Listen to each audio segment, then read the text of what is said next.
Որովհետև մարդը ինձ թվում է ինչ-որ մի հատ կետում պետք է ինքը առերեսվի նրա հետ, որ ամեն ինչ, ինչը որ դու ստեղծում ես, պետք է էներգիա դնես։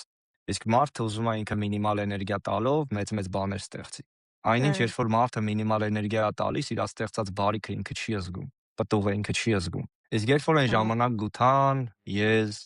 մարդը պետք է հոգ տաներ եզի մասին, որ եզն էլ կարողանար գութան քաշեր, մարդը պետք է եզին երգեր,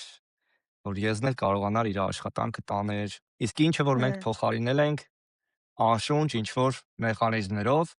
որի հետ դու բացարձակապես կոմունիկացիա չունես։ լրիվ համամիտ եմ։ Ու ինչքան էլ այդ ամեն ինչը ռոմանտիզացում, բայց այդ ամեն ինչի մեջ կա գոյություն ունի մի հատ կարևոր կետ, որը կոչվում է կյանք։ Ու փաստացիորեն դու մեխանիզմի հետ չես կարող կյանք ապրես, բայց կենդանու հետ դու կարողանաս, այսինքն կենդանին